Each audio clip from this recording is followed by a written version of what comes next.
Olá pessoal, mais um Saúde Agora, começando aqui na programação da TV Câmara Campinas. Hoje nós vamos falar sobre a saúde mental dos jovens. Esse é um tema que exige sensibilidade e cuidado. A saúde mental dos jovens ainda é tratada como tabu em muitas realidades. No entanto, é fundamental abordar o assunto com atenção e informações precisas, especialmente no contexto brasileiro.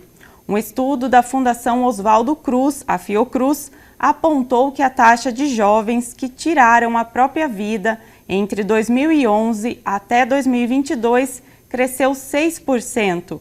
Quem vai falar sobre esse assunto é Estela Azulay, especialista em relacionamento, pais e filhos. Estela, muito obrigada pela sua participação aqui no Saúde Agora. Eu que agradeço e obrigada pela oportunidade de falarmos de um tema tão importante nos dias de hoje. Realmente, Estela, como especialista, até gostaria que você falasse um pouquinho, sobre esses números, Por que você acredita que essa taxa ela cresceu tanto assim no nosso país? O que está faltando? Olha, com certeza, isso tem ligação com a internet, o uso de redes sociais, o bullying cibernético, que é muito mais fácil de ser feito do que o bullying ali na escola, presencialmente, os riscos que os jovens se colocam hoje, no uso de redes sociais, tecnologia da forma errada.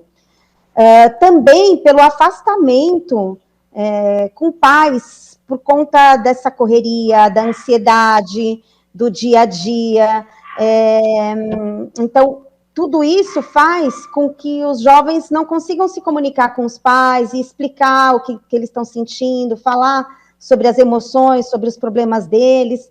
E, claro, a pandemia também teve um forte impacto nisso tudo. Eu só não quis ser repetitiva, começar pelo óbvio, mas, enfim, é uma conjunção de fatores do século XXI que a gente está perdendo um pouquinho a mão, a consciência, e existe hoje muita falta de ferramentas para os pais conseguirem, pais e educadores em geral, conseguirem lidar com essa enxurrada de novidades, Realmente, Estela, o que você falou sobre os casos de bullying, estão cada vez maiores, a gente vê aí nos noticiários, muitos casos de bullying e logo depois a criança ou adolescente realmente acaba aí tirando a própria vida, então é muito grave realmente,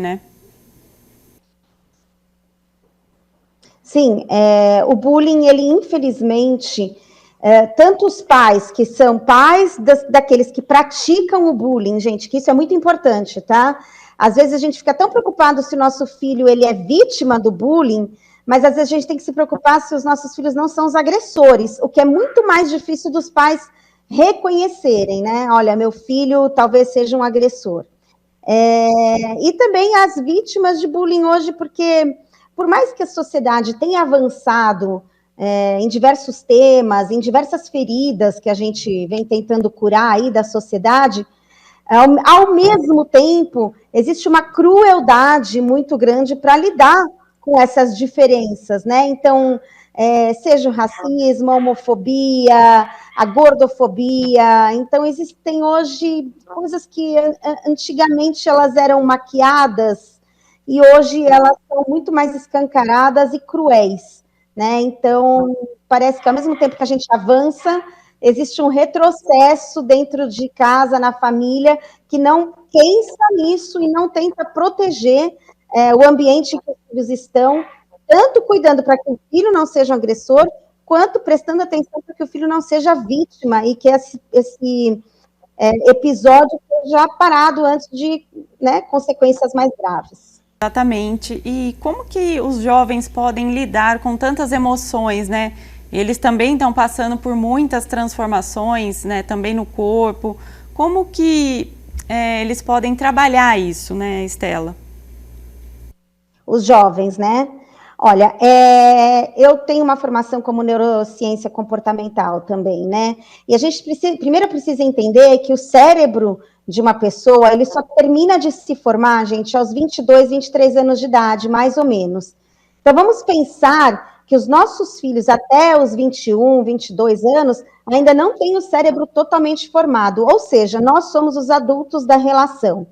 E nós temos essa responsabilidade de educarmos os nossos filhos emocionalmente. Para isso, nós precisamos criar repertórios para eles. Como é que a gente ajuda os nossos filhos a identificarem o que eles estão sentindo, a nomearem o que eles estão sentindo e passando? Falando de nós mesmos.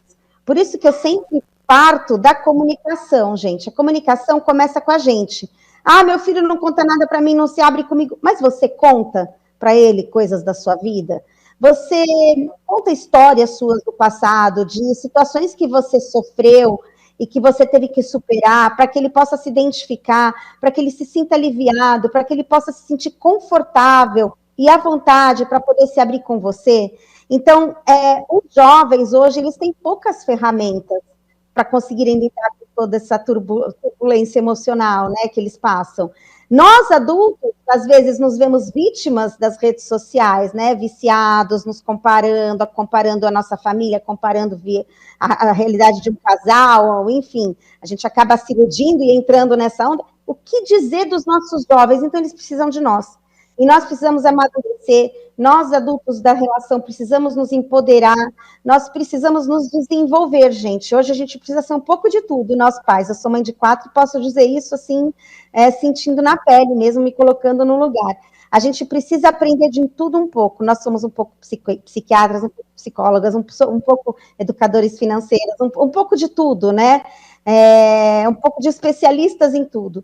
Então, acredito que é difícil eu falar para você, ó, o jovem tem que seguir esse caminho. Eu acredito que a orientação é que nós, pais, precisamos seguir um caminho e que a partir do momento que a gente não se sinta capaz de ajudá-los, que a gente busque uma ajuda profissional, seja para eles ou seja para nós, pais.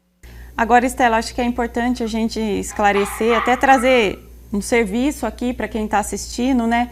O que os pais devem ou podem fazer ao identificar que os filhos eles estão com sinais de tristeza ou até mesmo de depressão? O que eles precisam fazer, pedir ajuda?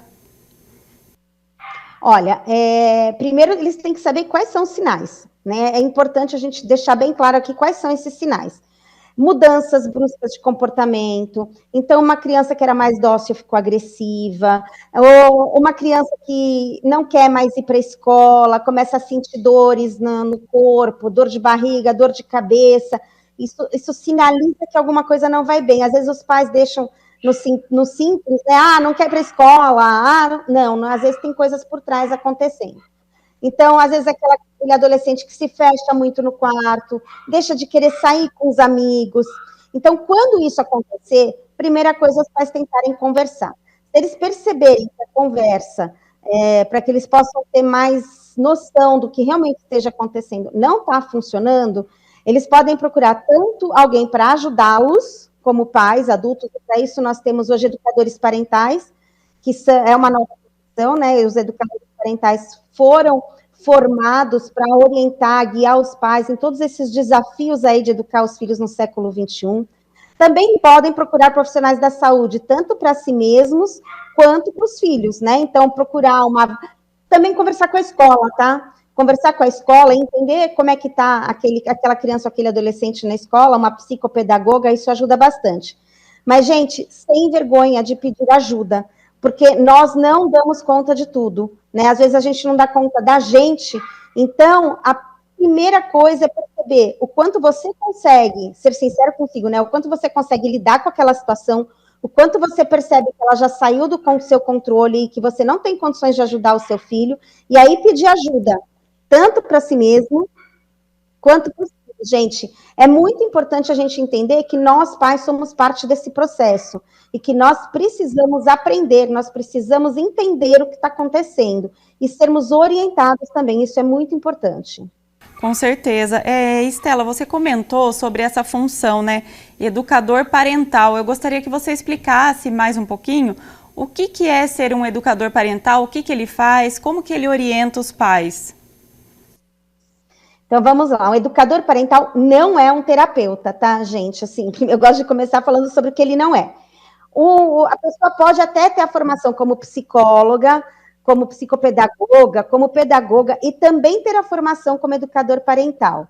Ou ele pode ser somente um educador parental.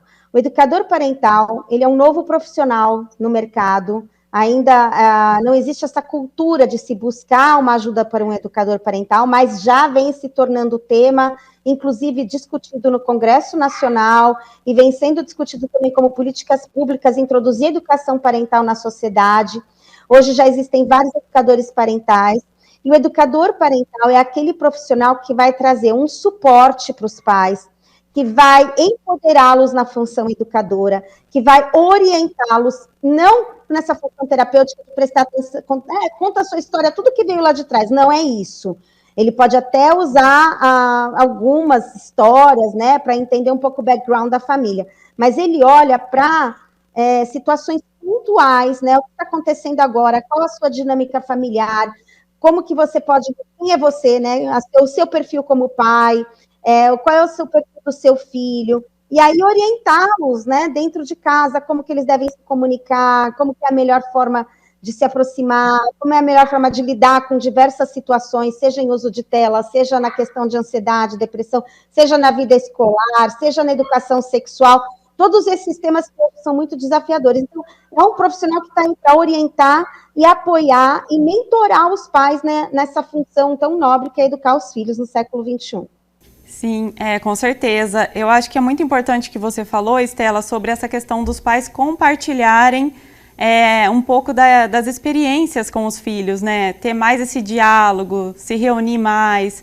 Hoje as famílias não sentam mais à mesa, né? Para jantar, para almoçar, é cada um num canto. Eu acho que isso também influencia muito, né? Olha, a mesa, eu falo que é um lugar sagrado, gente. Primeira coisa que a gente tem que fazer é recolher os celulares. Nossos, dos adultos primeiro, e depois dos nossos filhos. Mas assim, não como uma coisa, né, impositiva, trazendo para a mesa conversas que serão agradáveis, que vão trazer memórias afetivas bacanas, um lugar de compartilhamento de histórias, de emoções, e fazer com que o celular, as pessoas até esqueçam que ele existe, né? Então, são oportunidades que os pais perdem de se conectar com os filhos. Eu falo, por exemplo, no carro, né? Você vai buscar um filho na escola ou vai levá-lo para casa de um amigo. Bate papo, aproveita aquele tempo junto, né? A gente acabou se acomodando ao silêncio, se acostumando com o silêncio quando tem muita gente. Você olha assim, às vezes, ao redor, é uma cena horrorosa, né? Todo mundo assim. Todo mundo assim. Vai para uma sala de espera, tá todo mundo assim. E você vai, entra na casa de uma família, né? Tá todo mundo, às vezes, assistindo televisão e, ao mesmo tempo, no celular. Assistindo um filme e, ao mesmo tempo, no celular. Então, os momentos em família, eles devem ser valorizados, eles devem ser feitos de uma forma em que os filhos sintam que os pais estão ali por inteiro, eles estão presentes, curtindo aquele momento. E aí, gente, é um momento apareceu, você está assistindo um filme juntos. Poxa, com certeza, alguma situação do filme, aquele pai, mãe, tia, já passou na vida dele. Então, fala, puxa, sabe que eu já passei por algo semelhante? Eu falo que a nossa história pessoal, ela tem um impacto muito grande na formação de caráter dos nossos filhos. Ela é muito poderosa, gente, porque nós, adultos, já vivemos momentos de baixa, de alta, de fracassos, de frustrações, de tristeza, de perdas, né? E como a gente superou tudo isso, é a melhor forma da gente inspirar os nossos filhos. Eu falo muito que a gente vive na era dos influenciadores, né? Aí nossos filhos são influenciados por pessoas que a gente nem conhece. E eu acredito que ninguém melhor do que nós pais para sermos os influenciadores dos nossos filhos. Para a gente que eles têm que perguntar, tirar dúvidas, conversar sobre aqueles assuntos mais espinhosos, porque eles vão ter as respostas que estão aí coerentes com os valores da família. Então, gente, muita história, muito storytelling, muita conversa vindo de nós, adultos, partindo de nós, né? A gente tem que começar, a gente que tem que dar o exemplo e o start. Com certeza, Estela, eu quero agradecer a sua participação, seus esclarecimentos, suas informações compartilhadas aqui no nosso quadro. Eu que agradeço a chance, foi um prazer estar aqui com vocês, e qualquer coisa eu estou aí nas redes sociais, podem me acompanhar, @Estela Azulay no Instagram, lá eu coloco bastante conteúdo sobre todos esses temas. Bem bacana, obrigada. Você pode conferir todos os quadros da nossa programação no YouTube da TV Câmara Campinas e não se esqueça de nos acompanhar nas redes sociais. Até o próximo Saúde Agora!